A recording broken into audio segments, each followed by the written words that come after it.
You ready? Yeah, I'm ready. I'm ready. Alright, welcome back to Truth Lounge TV. Been a long time, but we here. We still here. Yes, we are. Yes, we are. As y'all see, it's a new look. Going for the new year 2024. Nothing bad to say about our old co-host. She had other avenues that she wanted to travel. Yeah, you know how it go, man.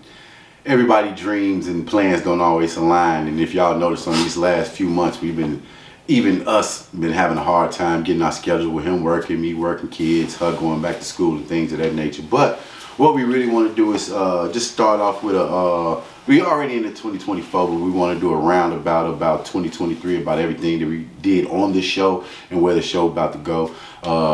First, I want to start out with y'all, the viewers and everything. We do appreciate y'all giving these looks. I know we kind of lost y'all with some of the things that we was talking about, but we was trying to bring y'all something different, especially with this AI stuff. I know there was one of the episodes that didn't do too well, but I mean, if y'all see right now, it's something that ain't going away, and that's something we need to know about. A few of the shows that really went well was the relationship episodes, because I think within the black community, that's something we really trying to work on within ourselves as in relationships. So I don't know where me and P, we still gonna talk about things of those nature, still bring on other guests and try to bring in other co-hosts so it won't just be a broad view with just me and P. But y'all already see how the show with me and him don't see out of our own half the things we think anyway. So but first and foremost, like I say, thank y'all, happy new year. And P, what you got to say? Welcome back to Truth Lounge TV.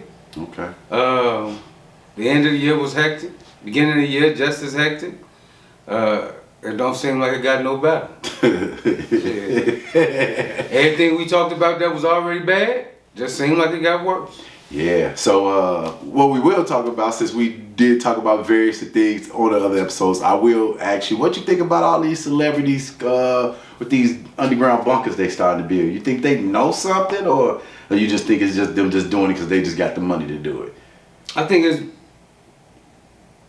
World War III, the possibility of it is scaring people. And people with money are doing what people with money should do. Right. If you can afford a bunker, if I could afford a bunker, me and my lady was talking about it, we would have a bunker. If you watch that movie that was on Netflix, and then to have that... Which movie? What was it called? Leave Everything Behind. Okay, yeah. After that came out, we go into almost the possibilities of World War III. America and Britain attacked Iran.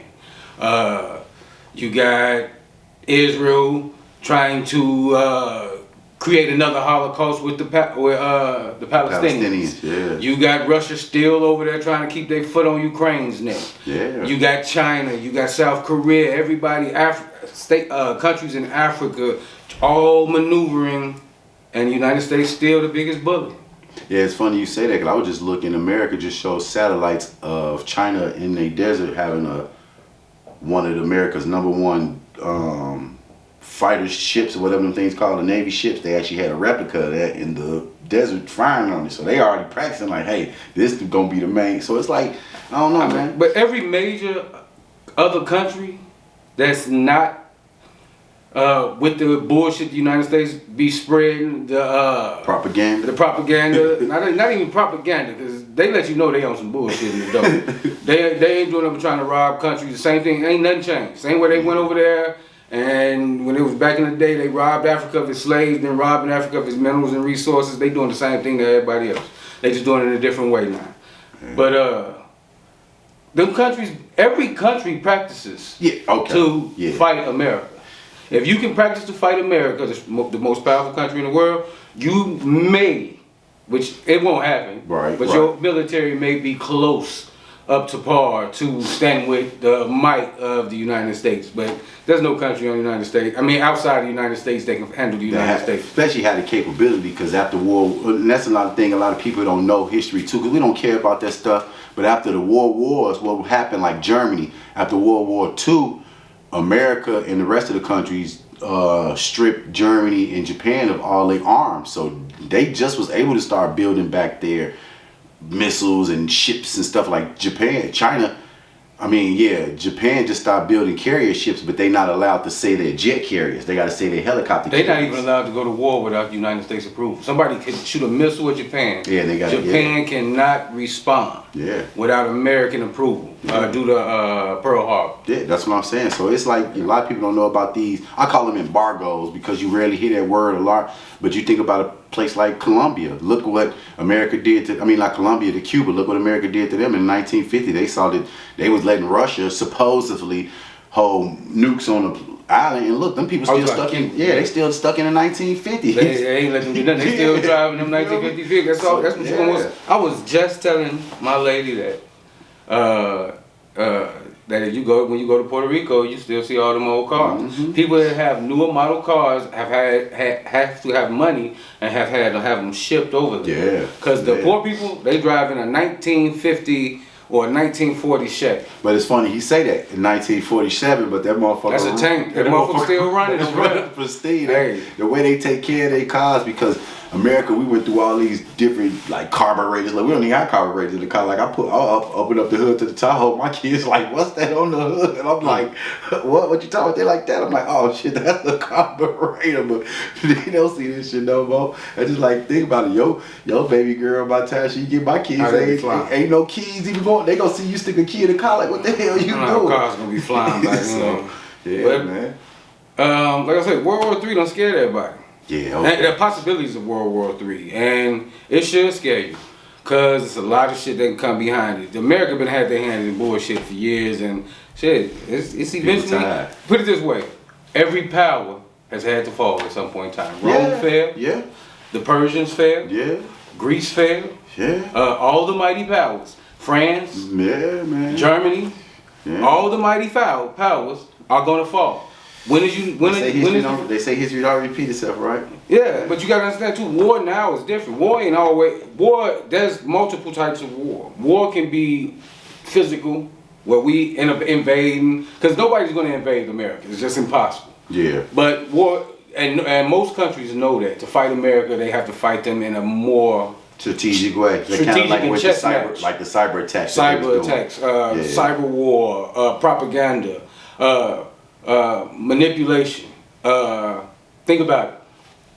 China owns everything that TikTok puts out to everybody.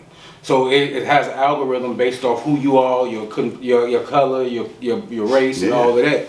So they are dictating with propaganda and a lot of unnecessary bullshit to the masses about what it is to be accepted in society. But it's funny you say that. With China TikTok, they don't even show half the shit that we show. Like they won't show no girl twerking. If it ain't got nothing to do with educational or beneficial goods, they ain't showing it on their TikTok. So that lets you know, like you say, how they can filter out the propaganda. They just keep sending this bullshit to these men. They promoting homosexuality. Yeah. They promoting. How many people was putting the phone on the ceiling? All of that. They promoting separation between races. Yeah. And not just TikTok, just social media. Period. This is what it promotes. It'll show you some good shit, but 75% mixed in that 25% of good shit is going to be bullshit that if you actually get caught up in, then you're going to become one of the lost souls out here on this planet. And you ain't going to really know what your purpose is. Because, like I said, they promote homosexuality, they promote race separatism, they promote empowering government, they promote false narratives about people, races, religions. It's so much, it's a ball of bullshit on social media for all of us to go ahead and just suck up.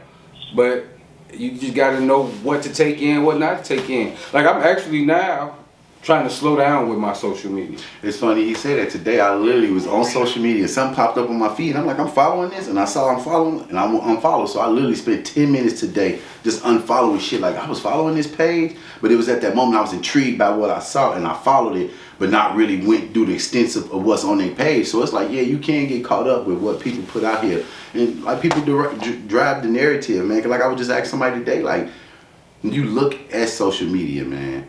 Right now, it's the repurpose of other people's material. Nobody's getting popular off their material.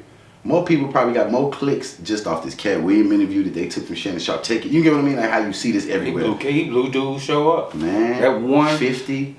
Shannon Sharp wasn't seeing no type of views like that. Now, he done, his show is on a whole nother level. Like, you see, he got Country Wayne on it. They got all of them coming out there, and they all got something negative to say about another black man. And that's the crazy thing about that. Did you say that? Because even though I watched that whole Cat Williams interview, the weird thing about it, when he was talking about Martin, he was like, "You brought me in front of these good white folks." When he said that, I'm listening to the whole interview about you blackballing all your brothers and stuff, no matter what happened. But as soon as you mention Martin with the white people, you say them good white folks. Got me in here trying to embarrass myself in front of them good white folks. And I was like, oh, I think he was being sarcastic. I still know that, but still, like, really?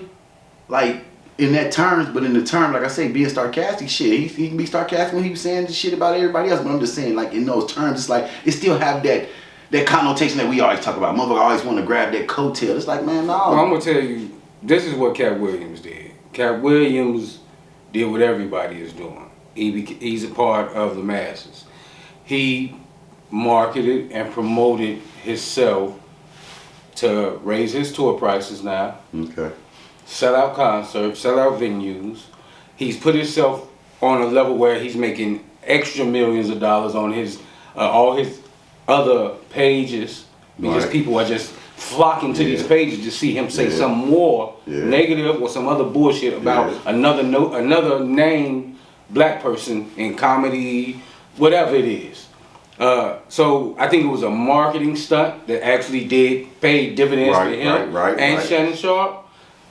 He might have some true feelings about some of these people. He just didn't give a fuck about what either hurting their careers, because he knew at the end of the day, because of the way the world is made, he was helping himself. Just like Charleston White.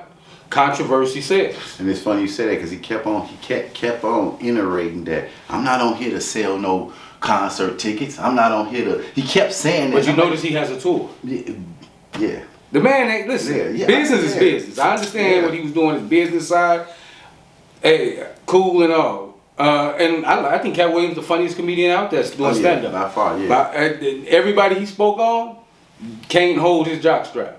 But at the end of the day, that we went from 2023 continually tearing black men down, continuing tearing black women down, continuing to tear down the black community, continue to promote a lot of negativity amongst ourselves to the world. To come into 2024, and the biggest introduction we have for 2024 is the emasculation in different types of ways of other black men by another black man. So we ain't getting no better. Yeah, I feel you. And we ain't getting no better. Cause then your boy Willie D bring him on a couple of days later and talk about Ali Sadiq, and I'm sitting like, I ain't know he had no problem with Ali Sadiq, and probably half the world probably didn't know that, but Willie D putting that out there now, everybody probably going to look into Ali Sadiq and that now just to see. So it's like, I feel you on that controversy here. But Cat looked at him like, really, bro? Cat Williams don't care. Yeah. Right now, it's about them white faces, them white and green pieces of paper and blue pieces of paper. He's about making money right now. He don't give a fuck who he step on, and that's the fucked up state of mind that the black community is already in. I won't even say the black community, the world, America, and most certainly, it's a kill. It's a what is it? What's the saying? Kill or kill? Eat or be dog eat dog world. Dog world. Yeah. Basically, I'm gonna step on whoever I got to step on. I don't give a fuck, just to maintain my level, or walk up a couple notches in my level. I don't give a fuck what field it is. It could be people are doing that in every genre, music, comedy, entertainment, in all the major platforms. So you can imagine on our level with just regular shit, regular life. Yeah. Motherfuckers throwing you under the bus and you don't even know it. Yeah, man. To other people out of their mouth. Yeah. It's other motherfuckers in other rooms carrying on conversations about you in a derogatory fashion to make other people not want to fuck with you in a certain way. Yeah. We keep as black men and black women, always you got a lot talking about, and I don't do a lot for the black community. I ain't gonna say a lot to you. I want to do a lot for the black community, but I gotta work 70, 80 hours a fucking week just to maintain the lifestyle that I've helped build for my children and to be able to get them something. So I can't give back the way I would like to give back. I can't do philanthropy like a lot of people that's in those positions where they're millionaires accomplished and still use other black people's backs to keep walking up the ladder. So I can imagine what is going. I know I've experienced it. I'm pretty sure you've experienced. But we know if it's going on that level in a public viewing, you know it's happening in your everyday life with other black people that you consider associates, friends, or resources. It's somebody having a negative conversation about what you're doing, whether it's positive, whether it bothers them, whether it even got anything to fucking do with them. So we've not gone anywhere at the beginning of this new year. We've taken steps back and we've added to the unnecessary bullshit by promoting more of this Cat Williams bullshit. I ain't got nothing bad to say about Cat Williams. I know what he was doing, I can understand, but it's just we shouldn't have to live like that. Yeah. We shouldn't have to keep on putting each other down just so we can be up. Cause it's funny you say that, cause like I said, I was watching the Country Wayne interview and he brought up Faizon Love and Country Wayne went in on Faizon Love. But what he said about Faizon Love, like I said, I started thinking like, yeah, I don't recall Faizon doing no stand up. I don't even recall dude being in 2-3 movies. But if you ever noticed, Shannon Sharpe is a coon. Always have been a coon. Every show he's been on, he'll talk up some black people and try to make himself seem educated or whatever. Yeah, you played in the NFL, you went to college, you got a scholarship, you was one of the greatest football players ever. And in this platform, he's using his platform for bullshit so he can step up. Yeah. Same way he was doing it on the shows that he was on SportsCenter. Yeah. He downed other black athletes on a consistent basis. With a white man. With Skip. With a white man. A white man that has no sports background besides some shit that he done read. Or some shit that he done wrote. He ain't never had no athletic career. But he's associated himself with a white man that tears down other black athletes and built a career off of it. Dang. Which is crazy. So if we gonna continue this trend with everybody and everything, how can we expect anything to come from anybody else in the way of help or assistance in building up our communities or building us up? We can only look for some bullshit from each other from this point on. Cause that's all everybody's giving us. Entertainment, news, music, it's all bullshit. Ain't nothing changed from 2023. I mean, I don't think shit changed since 1983. The sluts done got sluttier. The niggas done got shadier. The white motherfuckers done got smarter. They done got more manipulative. The game done changed. It's still cold. It ain't fair. Yeah, man. And we still stuck at the bottom of all of it. Yeah, you got motherfucking foreigners coming over here with a better seat than we got, and we've been in forever. And it's funny you say that, because what's going on in Chicago with all not just Chicago, no, I'm just saying, but what's going on in Chicago, like they literally taking schools that shut down in black communities. And the parks. In old places that in black communities are finna turn them over to these immigrants, but then eventually these neighborhoods that they finna put them in gonna eventually become more crime ridden. I forget what they call them cities. They call them, because it's a lot of cities. No. Okay. New York is doing it. Chicago, it's certain cities that they are sending multitudes of foreigners to go ahead and rebuild and build themselves up. But they only put them in the black communities. They're not putting in the white areas in those cities. And these people are coming over here with assistance from a government that we've been begging for assistance from. Mm-hmm. They're coming over here with housing from a government that we've begged for housing from. They're coming over here with checks from a government that we've begged for reparations and checks from. But it's a slap in the face when you have a black Democratic official that you voted in. You have a white president that pandered for your vote. But he's telling you, and they're telling you, the Democratic Party, fuck you. Fuck you. Point fucking blank. These other motherfuckers matter more. I don't give a fuck what your contributions is. It's bills right now in Congress to go ahead and stop black kids from learning about black history. Yeah. So if you don't, we're not getting better. We're definitely not getting better. Yeah, that is sad though, man. Like I said, the trajectory we on, period. I won't even just say black, but like where America's going. I mean, it's like if you really ain't got that dollar, man, you really finna just shit, like you said, finna get eaten. Like, shit, the wolves out, man. And you got to be a wolf to eat. Yeah. It's a fucked up choice. And my lady asked me a couple weeks ago. She said, "What's your number one fear?" I was like, "What my daughter got to grow up to." I can't. I have no choice from the position that I sit in, but to leave her a fucked up world to live in. That I helped, assisted, promoted. A lot of the negativity that's in my community. I don't have nothing to offer her. I'm trying to still build a legacy. Right. But right now, at this moment, that's my biggest fear. What am I gonna leave my daughter? Because anything that I haven't been able to touch with my hands, which is earth, society, and all of that, shit, it's fucked up. If that's all I'm leaving her, I'm leaving her some worse shit than I had to deal with growing up. It's just only different now is it's more technical. It's computer driven. So she just gotta be smart, and but you gotta be able. Parents, black men, black women, man, you have to let your children know their history. Let them know. Help them find stuff about other black people that can help build this country. You can't just show them Sexy Red. You can't just allow them to listen to motherfucking Lil Durk in them. All of that's cool and all because that's what's common. Yeah, I ain't against it because I don't listen to Sexy Red. Fuck her. Yeah. I don't listen to Sukiyana. Fuck her. I don't listen to none of that bullshit.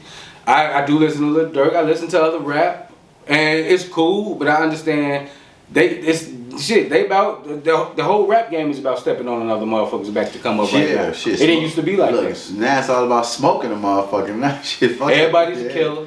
Yeah, everybody's a drug dealer. But it's so weird, even what you say about that. Like when you just think about music, how when it first started, it was talking about drugs. Then it was I sold drugs to get my mama out the hood. And when Jeezy came out, it's I'm the dope boy. And then when Future came out, it's I'm the drug user. Now these dudes went from being a drug user to I had a gun to I'm killing you. Like that's where it's to. It's like back in the day they ain't talking about it, but now these dudes is trying to live it and act it out. Like it's blurring lines now. Nigga, number one songs was about all you can eat back in the day. Fat Boys, the Beastie Boys, White Boys on Me. I'm saying these was number one songs. They in there slapping food or Basketball, Curtis Blow. I'm playing bass. They wasn't talking about selling drugs, and they were still making it. They wasn't talking about shooting and killing and gangbanging, and they were still making it. It wasn't it wasn't the hip hop community and the black community wasn't about beef within self. That's all that it's about now. Yeah, it's about beef, controversy. I mean, I understand it. I mean, I get it. Everybody done fell for the motherfucking plan. It did. Oh, so the carrot on the stick, how they put in front of the horse. Everybody chasing that carrot still. Damn. Cause ain't none of them got it. Cause at the end of the day, how many of these rappers outside of Dr. Dre, outside of Master P, a few of them had their own thing, and even their own thing still paid a white man. They had a label. They had to get a deal with the white label, Jimmy the motherfucker. Jimmy Iovine. Right. The major label. You could have Aftermath, but Aftermath had to be signed to Sony, Interscope, or something like that. So you still have to pay a white man. You can only get so far. And like right now, we like going off top of what he's saying. Like even with the NFL, I was just looking at the NFL. Like damn. I remember just 10 years ago, just 20 years ago, with Super Bowl when the Bears played the Colts. In the Super Bowl, they was making a big hoopla on two black coaches. The first time two black coaches played against Dungy. Two first black coaches to play the Super Bowl. Then it was a few years later, the first two black quarterbacks to play in the Super Bowl. Now this is just finna be a common thing. But when we finna get a black owner, black GMs and all, you know what I mean? That I don't think that ever really happened. Well, you got black GMs. I'm okay. Well, we gonna Bears got a black GM. We gonna go black. You got black GM. Okay, black owners. What you? That's a secret society. Cause it was the closest to Michael Jordan, but you see, they wasn't selling that 2%, and the 2% what they was asking for that 2%. Michael Jordan is a primary owner of the Charlotte Hornets. I know, but I'm saying the NFL, they wouldn't give him that 100%, and for that 2%, how much they were charging Mike. So just imagine, like, okay, I remember when prime example, y'all can research it if y'all want to believe me. The Chicago Bears was trying to sell the Bears.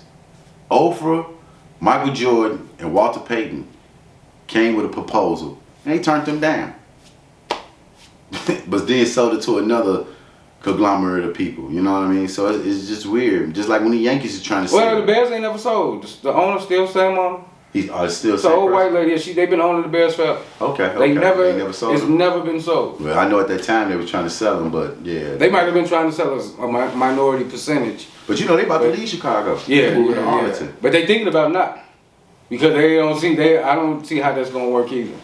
Well, the reason, like I was just, what I learned, I know we kind of talked about it before, and I had to go do some research on it because you was correct on that part. But with certain cities, like it's only just 2 or 3 stadiums that's literally owned by a company within the city.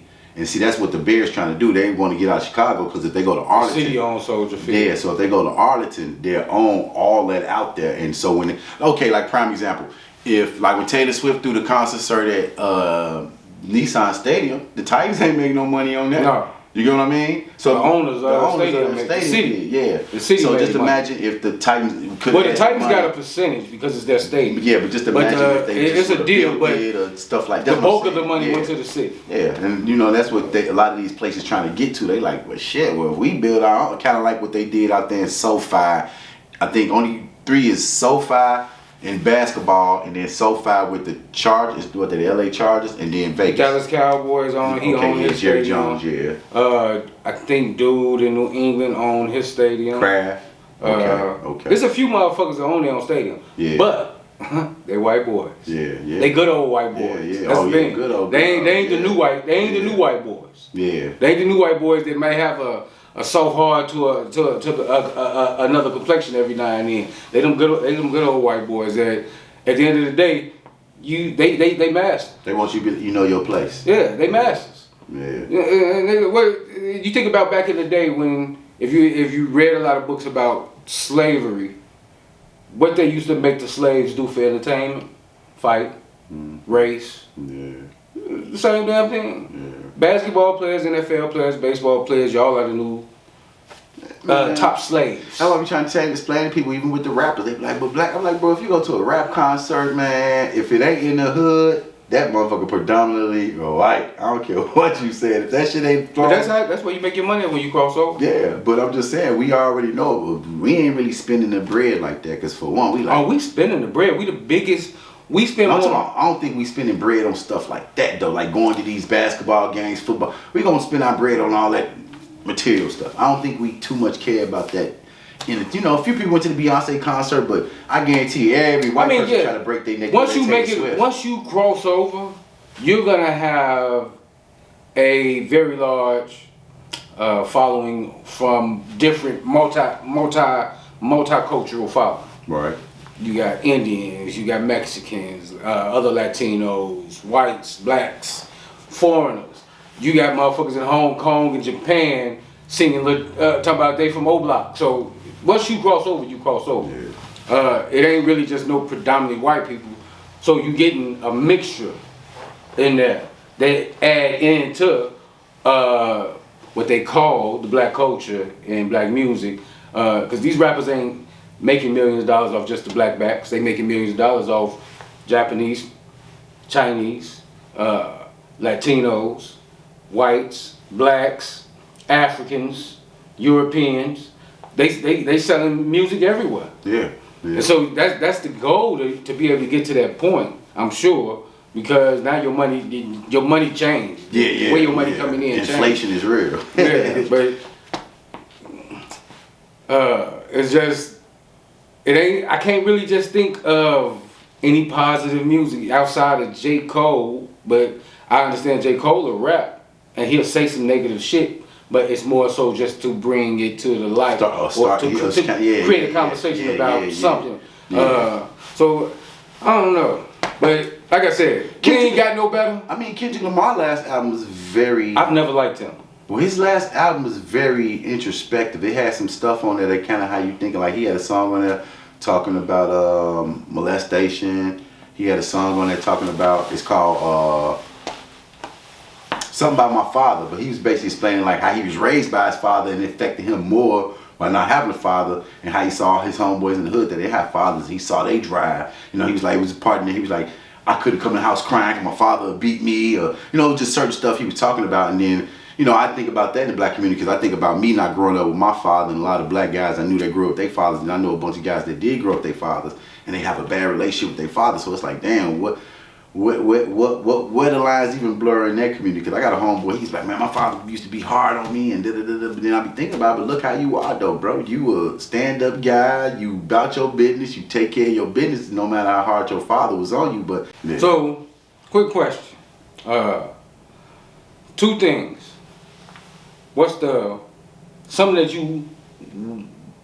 in your life last year that you're glad that to take to 2024 that happened, and something that happened last year that you're glad to leave in 2023? I'm gonna start off with the thing I'm glad I left, and that would probably be my selfishness. You know what I mean? Because sometimes I can be selfish with my time, and you know, I'm a people person, but you know, over the last few years, what I've been going through, it kind of put me in a mind state, and I really want to be around people. You know what I mean?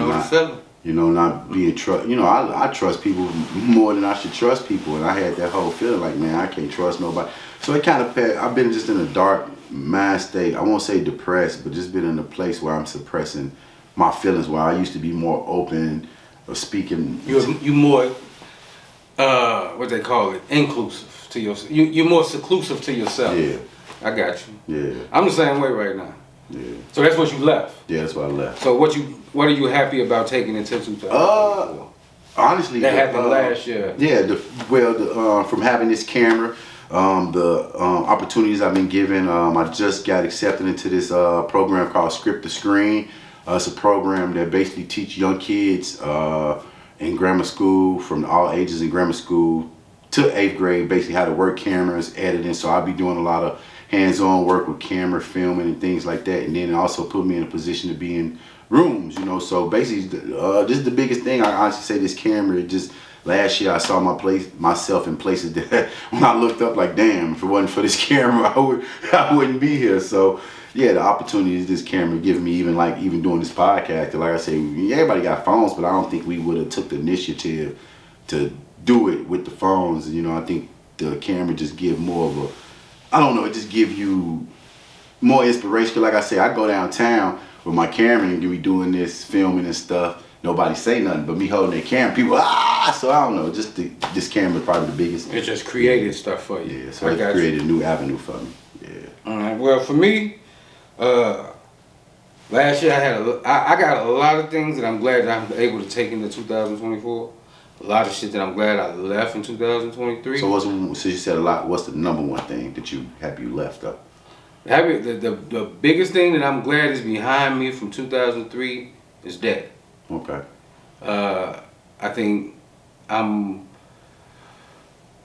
pretty much debt free right now, outside of bills. Right. And once that weight came off my shoulders, the world opened up. Being in debt is a motherfucker. You can be in debt just a couple $1,000 in this ugly. Yeah, I'm talking about stressed, mad for no reason, irritated, irritable, all that. So now I'm still, like you say, I'm still seclusive and like to be with myself or just with certain people. I'm exclusive on who I pick to share my time. Right. And like I say, I'm on a good path to being debt free, totally. And it's just different things opening up in financial ways. My vision is a little clearer in a lot of things now because I ain't got to worry about this over here and this over here, over this over here. I ain't robbing people to pay Paul. So get debt free. Yeah. Everybody, try to do your best to try to get debt free. That's my number one priority. Finance. Keep your credit good. That credit matters. Credit is, a lot of people, I remember seeing this question: would you rather have $1 million cash or 700 or 800 credit score? People say that million. Hey, that credit score does more than that $1 million because if you treat it right, that credit score will 800 like $1 million. That 800 like $1 million. Yeah, it can treat you like it can treat you like $1 million. Yeah. Low interest rates, shit like all that. Of that. Yeah. And then, like I said, once you get that stuff off your back, the financial burdens of just having to issue out stuff here and there and here to people that just pretty much you don't have to always have in your background or attached to you in the forms of whatever you do. Even in people. People can have you, just having people around you are debt. Just having the wrong people, because not only can you be in debt financially, you can be in debt spiritually. And emotionally drain. You have the wrong people around you that can suck you dry, and it'll have you feeling like you trying to replenish yourself, just like you're trying to replenish your funds when you owe all this shit out. So a lot of that is gone for me. Okay. Going into 2024, one of the things I'm glad that I got to that I'm taking forward. This podcast is definitely one of them. I was at the point where I was like, man, I'm gonna wash my hands with it and do some other shit. But I actually, and I didn't realize this until I started doing it with you. I actually do want to make a difference. I actually do want to be, I think a lot of shit that I say may be controversial sometimes, because I'm gonna speak the truth. I ain't gonna sugarcoat shit. I don't give a fuck who you are, where we at. I'm gonna say how I feel, and I'm gonna be able to produce facts behind how I feel. True. But at the end of the day, I do want to be able to assist us, black men, black women, our community, in making a difference. And I think this was the first step that I was able to find that lane. Okay. And so I'm trying to run with this as far as it can go. Because if this is going to be my way of being able to be noticed just by being truthful, honest, and real, and I don't give a fuck about being noticed. Yeah, I want to make some money. At all times, I want to make some money for the right reasons. Because I'm trying to take care of my family and certain things. I ain't trying to do unnecessary shit. Yeah, we ain't trying to go to the Gucci store. Yeah, fuck all that. Yeah. And I ain't trying.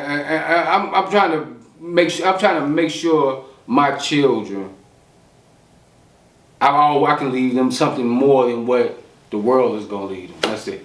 And when they look back, they can say, you know what? My daddy wasn't the greatest motherfucker in the world, but he was a trying motherfucker. That's all that matters. Well, I know. Well, since you asked me that question, what would be something you what's the number one thing you want to learn? Like, what's something you want to learn, but you haven't took that initiative to step forward towards? I've been telling myself, I've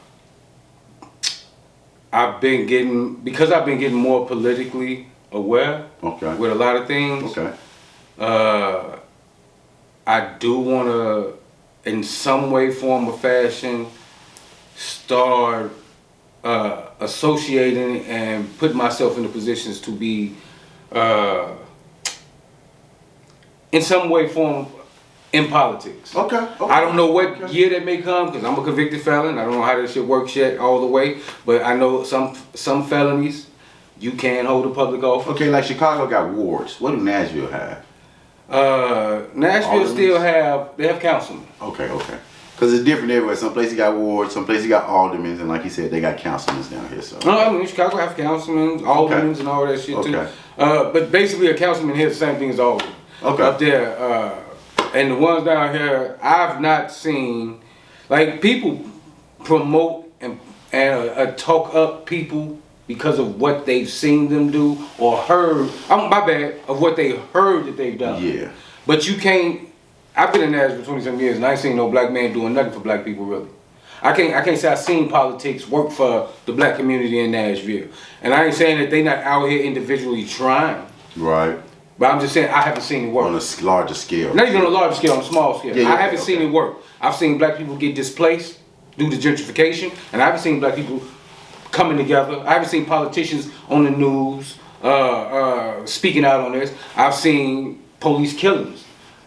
Hey, hold on though. It's funny he say that though, because right now, like he's saying, you see with the black community, but now you see all these white councilmen and all them. They complaining about all the people coming from California and Texas coming here taking over their shit. So I get what you're saying on that part.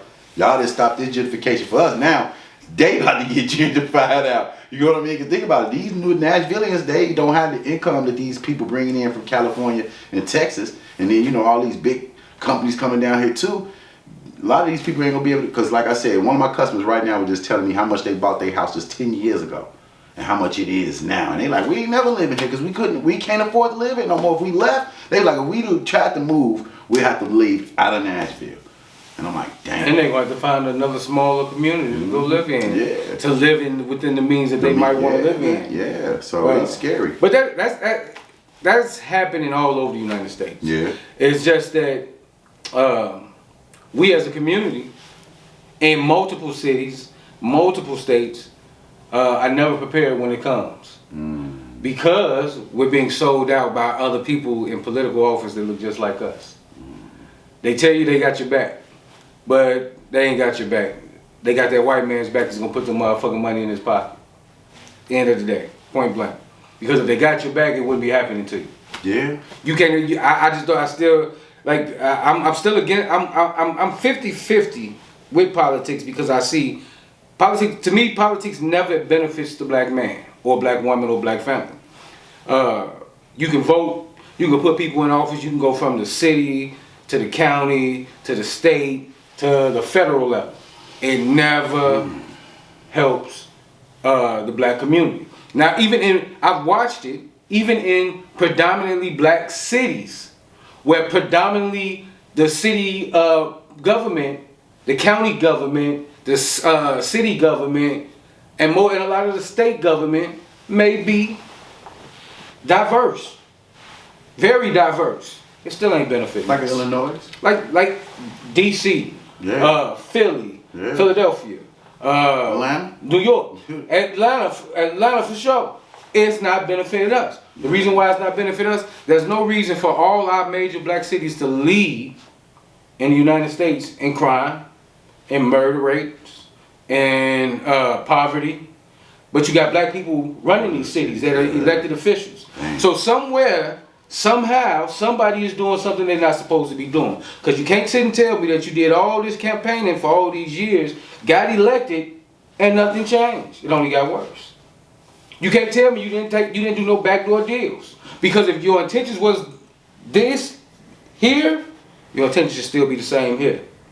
That's integrity. Yeah. Your integrity can't change based off the level or the platform that you get due to the financial gains that you are able to receive. And that's what I think a lot of the politicians that we put in office, whether they white and they say they for us, whether they black and they say they for us, once they see those financial opportunities, we get put on the back burner consistently. Yeah, yeah. And the more we get put on the back burner, the more the masses push bullshit out for you to go ahead and pay attention to, so you don't see the bullshit that they doing right in front of you. See, it's so funny you say that. Like, even when Obama was in office and they passed the immigration bill, you had A-Rod up there, you had J-Lo up there, you had all those celebrities up there standing with his ass. But when they passed the bill, this is what make it so crazy. All immigrants grown. But out of all them immigrants, guess who can't step their ass on land? Them Haitians, though. Oh, yeah. Even though they considered Spaniards and whatever. You got Ukrainians coming over here getting free housing, free checks, jobs, tax-free, government assistance stamps. See, look at all the Mexicans that just got put. Latinos coming over here doing all of this. But when them Haitians was running from their country because their country was at civil war and they needed a place, this country wasn't willing to give them refuge. They was down there treating them like slaves still. Chasing them around on horses, all types of shit in Texas. Yeah. People gotta understand, it's out there for you to find. That shit went away so fast. Yeah. They ain't talking about that no more. But you still, I was just watching the news the other day, cracking up. I'm watching Chicago news. It's -8 degrees out there. Like, he out there talking, bumped it up. Talking Sanctuary city. Oh yeah. That's what they call it. They talking about the immigrants on the street. She's like, look what he have on. I'm sitting there thinking like, yeah. Like, come on, man. This is where we at. Like, so I don't know, man. It's because, like I say, when you go to Washington, D.C., this is the capital of America. The places where they make the money, supposed to have just go. But when you go there and see homeless people laying on the state capitol, it will change your understanding about this. Yeah, the project's right up the street. Yeah. From the White House. Yeah. Yeah. And I'm not, and that's not to say nothing bad. I'm just saying that's the way the city was built. But there's no way that we should be giving other countries money and we got homeless people. We got people living in poverty. We got people that can't get jobs. We got You done gave away half a So this is $1 trillion. People think that I be crazy that I say this. All right, America only has 390 million Americans. Only 390 people live here. If we count the people, say if we just count everybody, say we just make a round estimate of 500 million people here. The lottery just went up to $1 billion. They can literally give everybody in this country. Put it like this: Bill Gates can take $1 billion of his dollars and get that shit to everybody in America, and that nigga still gonna have $64 billion. Think about it. No. Because when you do the math, it's gonna be way more than what you think it is. I did that because I kept saying like, well, you know, it's only 42 million in America, 42 black niggas. So if you get 40, if black you get 42, if you get 42 black Americans $1 million a piece, I kept saying, well, that ain't number $42 million. Then I thought about it. Okay. Oh no, it's a whole lot more than that. How was that? Okay, so if you take $42 million and pass out to, that's only you can only get it to 42 people. You see what I'm saying? Oh damn. Now you get the math. I was doing the same thing. Hold on, that is crazy. Yeah. Damn, P. So you're looking at $42 trillion to actually. I never really. Damn. I done had my. That is crazy. So it's only 42 people. damn, P. So it really takes a whole lot more. Damn. Okay. Because I was under that same thing until I actually sat down and did the math. And I was like, saying that shit for years. This don't make sense. Because I broke it down. I said, so if you take $400 million, I kept telling myself, okay, one day, the way I'm gonna make a difference, I'm gonna win this lottery, and say I'm gonna get $700 million. I'm gonna take $400 million. It's 40 million black people. I'm gonna give everybody $1 million. When I broke it down, I wasn't giving everybody nothing but less than $34 a piece. Then when you break it down, that's what $400 million passed out to 40 million people. Hold on. It was like $1,000 something per person. I was like, that's nothing. That's crazy. So you really, I don't know. I would say I would have to start a foundation or something if that was to happen. Yeah, that is crazy. But you got people out here that they want to be looked up to.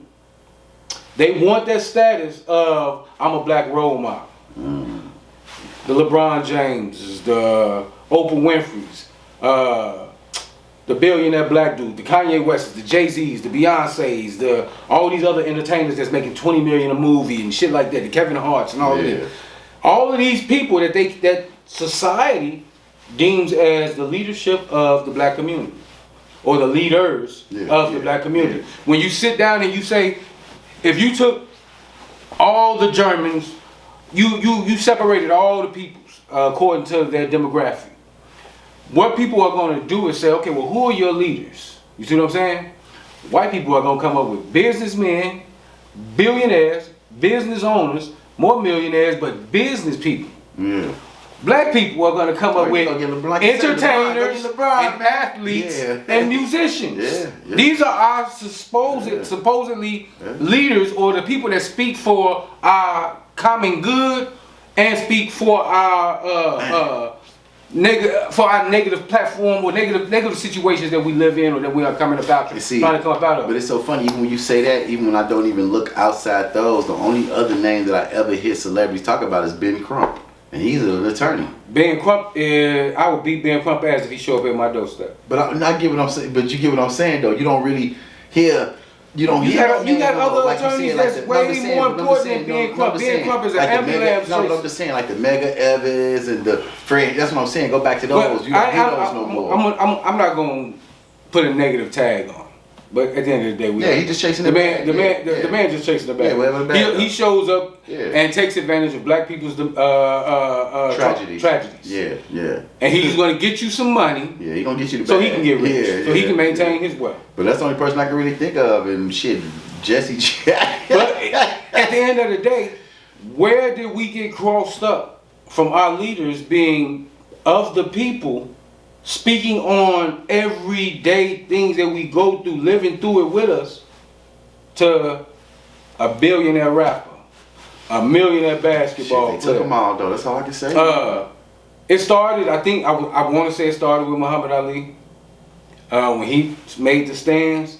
Because from there, they kept they kept taking black athletes that reached that upper echelon, black entertainers that reached that upper echelon, and started putting them on the forefront to speak for us as a mass of people. And with that, you diminish the educated black man over here that actually can verbally assassinate, verbally, legally be a detriment to the white powers that be, just with his mouthpiece like Malcolm X was. Yeah. I ain't got nothing against Martin Luther King, but he was passive. I'm not a passive nigga. Yeah. I'm not a passive black man. So I don't see what Martin Luther King, I don't see him on a Malcolm X level. I don't see him on a Nat Turner level. I don't see him on a lot of the levels of the other people that have actually spoke up for Booker T. Washington, Marcus Garvey. And I won't even say Booker T. Washington. Shit, he probably had slaves. It was a lot of black people back then had slaves. Booker T. Washington and Marcus Garvey used to beef back in the day. Yeah, and Booker T. Washington probably had slaves. Yeah, so it like I say, it's so weird when you just, like I say, even the Is it Booker T. Washington? The one that, not Booker T. Washington, what's the one that signed Frederick Douglass. Yeah, that's what I'm gonna say. Frederick Douglass and Marcus Garvey had beef back in the day. But yeah, the other day, somebody put on Facebook, they was talking about work, and then somebody left a comment, and they say that's why us as black people can't get nowhere because it's crabs in a because we crabs in a barrel. That's so I just hit him like Jay-Z said, even though Jay-Z broke it down, but he didn't break it down fully to how I break it down. It's like crabs don't belong in a barrel. Like crabs belong in open field. So just imagine we go to the store. I can take Pierre to the store down there, they sell a lot of crabs. All these crabs in there. But as soon as we grab one crab, the next crab sees an opportunity to be free out this box. See, that's what people get it misconstrued. I'm seeing P getting lifted the fuck up out of here, so I'm like, hold on, cuz, let me grab him. But what ended up happening is the next person grabbed me, then the next person grabbed that person, and the next person grabbed that person, not with the same intentions from the beginning, and they started pulling us down. That's what that crab and barrel mentality, because like I say, they don't belong in the bucket, but anybody see the opportunity of one person going, is people want to just get out, man. You want to get out of that situation that you in. Like I say, what strive me to be better than what I am is because I remember those hungry nights and living with no fucking lights and having to heat up water to wash my ass and burn candles at night. The only meal you got was a bowl of beans. Running extension cords from the fucking basement, running 3-5 extension cords just to have a cup. Man, like it's real, and a lot of people may not go through people go through different levels of poverty, and like I tell people, sometimes that drives some people to be better, and then sometimes some people just soul in that shit. And they get angry, and they respond to the environmental situation based off what the environment giving them. Mm-hmm. So yeah, I definitely understand where you're coming from. Trauma. But that's what 2023 was. It was a traumatic year. Yeah. Felt like, I swear to God, it felt like a slight, 2023 felt like a end of 2020 a little bit. The COVID. Yeah, the way 2020 ended, that's kind of how this year kind of felt like it ended. Like, it wasn't really no clarification. Like, this year just ended. It seemed like nobody really got what they was looking for last year. Because it's like so much shit was coming at you, man. It's like, it's hard to maintain your own algorithm in your brain when we got these phones and everything else in front of us, you know. But 2023 was a year. 2024 started off crazy. I'm hoping we can get right. I hope we ain't going to no World War III. If you're paying attention to, like he's saying, man, start getting your canned goods and your foods, man. Start getting your water. Start getting those things you may need, because that's another thing us as black people, we don't prepare. We last minute about everything. You go to the grocery store, ain't no water, man. But we'll go buy them New Jordan. We'll go get fresh. Yeah.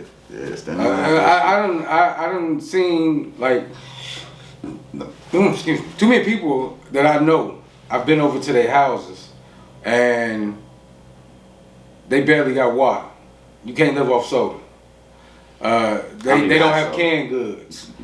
They got snacks and shit like that. Now I understand you got kids, you gonna have snacks, but you can't live off these things. You need things in your home. And I'm not saying that we going to war, but All y'all with stamps? Call me if you want to sell them.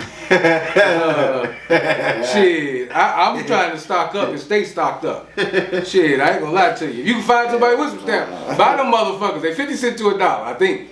I don't know. You know what EBT stand for? What? Somebody said on the internet, eat better today. Hey, I need some EBT. I need to eat better today, tomorrow, Thursday, Friday, Saturday, Sunday, but 7 days a week. Shit, my kids need to eat better. Shit, let me get some EBT. But on a serious note, I'm hoping this year just different. Yeah. I'm just hoping this year different. I'm hoping all the shit that January done already smashed. War, controversy, black on black verbal crimes. Yeah, man. All of this negativity, I hope that just pans itself out, and you know, we can find something to keep on uplifting each other about and uplifting the community about. Because at the end of the day, we losing. We losing. Yeah. We losing a motherfucking. Basically, you want to say slavery started almost 500 years ago? We losing almost 500-year war then. Shit. We can't continue to be the losers. Just because you got $1 million, homie, don't mean you winning. Just because you got a little money and a little status don't mean you winning. You still a nigga at the end of the day. Yeah, man. To the powers that be. You still, when the police, you still get scared when them headlights, when them motherfucking blue and red lights hit your rear view. So we still losing. Yeah. And until we position ourselves to be even, equal, or winning, shit, we can't keep living like we living. We can't keep giving our kids this bullshit. Food fucked up. We talked about that last year. Food fucked up. Don't expect it to get better. It's gonna get worse. Yeah, it's definitely getting worse. Yeah, it's definitely getting worse. I swear to God, I don't be wanting to eat no more. I just eat because I'm an animal. I'm a mammal. I'm supposed to eat. But I keep saying I'm gonna try this motherfucking. I'm trying to go. I'm gonna try. I don't know how good it's gonna do. It was alright, man. But I feel you on this food, man. Cause even when I go to the grocery store, I'm like, man, these niggas selling chicken wings for just $10 now. Like just a flat feet drumsticks. You getting damn near 12 drumsticks for $5. I'm like, when did this start happening? They selling chicken. It's cheap. Chicken ain't never been as cheap in the history of chicken being selling in the store, man. You know, so it's like, is this even real chicken they sell? You don't know what you don't know what you get. You don't even know if you're getting real fruit when you go buy fruit. You don't know if you're getting real vegetables when you buy vegetables. Unless you're growing them in your backyard. Or you got a field somewhere, you got a farm. You can't count on Walmart, Kroger, Costco, what's the other stuff? Sam's Club. Any of them to be telling you. Don't believe what they're telling you. That half of that shit they selling you ain't real. Shit. It's processed. It's some shit they done, or some company done found out, oh, we can take plastic empty bottles and make some oranges out of it. Shit, and these motherfuckers ain't gonna check, and the FDA gonna approve it because they gonna say, oh well, it only 13% hurts people. Yeah, man. So 87% of it is passed and it's consumable. Yeah, we sell it. Okay, before we close out this episode though, right? I was just seeing something on the internet. They were talking about how fluoride in our water. And they was like, don't boil your tap water to make it cleaner because when you boil the fluoride, it turns to fluorine, which is more toxic. So I'm listening to this, but I'm like, half us boil our pasta in the water. So it's like, is the fluorine getting into our pasta? So it's like, once you start getting your mind open to some of these shit, you start getting the question shit. Like when I first moved to Tennessee, when you first moved down here and you used to turn on that hot water, didn't that shit used to stink?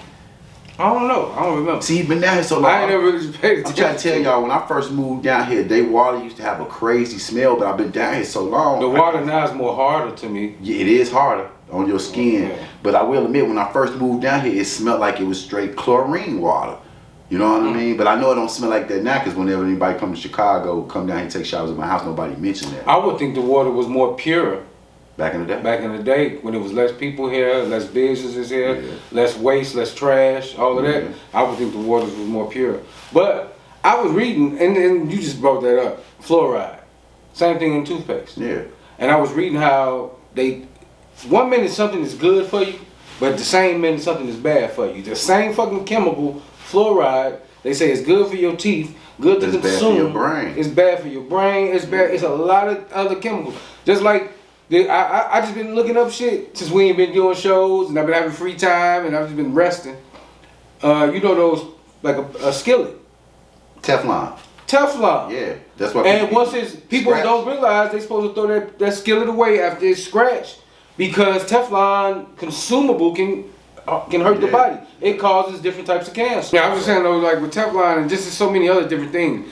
If you as a community, like they say, the oldest saying that we've ever heard, the best way to hide something from a black man or a black woman, put it in a book. Pick up some books. Cause I'm learning shit at 47, finna be 48 years old that I should have known years ago. But I wasn't aware, and I ain't gonna say I'm the most woke. I ain't Privy. woke or That's aware. what it be though, privy Yeah. to this shit. Cause like I said, it was some books I just came across, and I said it to one of my customers who's a multimillionaire, like, "Hey man, this is a pretty good book. You ever read something like this?" He was like, "Man, I read that in high. They used to get." He was like, "That was a high school curriculum." I'm like, "This book?" He like, "Man," and he sent me a bunch of books that he had to read from freshman year to senior, and I'm looking like, I see why y'all so ahead of us, because they giving you these tools. Like a lot of white kids, they give. It's a book called the seven Habits of an Effective Person. They had them in most white schools. They read that book in 7th to 8th grade. Bro, that book is so beneficial. If you ever read that book, that book is so beneficial. What is it called again? The seven habits of highly effective people. You know what? I've seen that book. Bro, I got that book. I done read it twice. I done listened to it. It's a great I book. think I've seen it on Kindle too. But it was so crazy. Like I said, I'm reading this book at 30 something. And this dude talking about he read it in school as a curriculum. It's like, damn, that's how y'all able to know these. Like the main and like in the get off course, but the last chapter they just focus on synergy. Basically, synergy is what me and P doing. And that's one thing white people know how to do is take one another's energy and make it one. That's one thing us, like we've been saying the whole time, we don't know how to do that. So we start having these bickerings and fallouts about bullshit because we don't know how to take each one of the energies and synergize it. So that's one of the key things they teach in that book. Just, you know. Yeah, but white people are vampires. Yeah, we know that. They vampires. They gonna suck you dry. That's why they know how to take your energy. They don't suck you dry. They know how to come up with ways to empty your pockets, drain you, physically take your energy, mentally play games with your mind. Hey. He said yeah, Shit, them vampires. Avoid them. That's my new word for white people this year. Vampires. Because I don't want to keep on saying, oh, these white. I don't want to keep on just using that term. I'm just going. When you hear me say vampires, you know what I'm talking about. You know what I'm talking about. Them vampires that did this, because you know what they're doing. We all know what they're doing. Shit, they running the world. They sucking the world dry. They killing the earth. But we gonna stop saying nigga and say werewolves. Shit, cause niggas are straight werewolves. So they come out in the night. They definitely. These cats moving like werewolves too. Hey, these young dudes out here ain't no joke. Yeah, man. But what we want y'all to do, since we back, man, we want y'all to go in the comments and tell us what's something you left in 2023 that was negative, and what's something you bringing positive into 2024. So, like always, it's your guy T.Y. The new and improved PF. And this is the new improved Truth Lounge TV, and we gonna make sure we gonna keep it consistent, and we gonna catch y'all at the next one, man. Yes, sir. All right. So what we doing on this next one?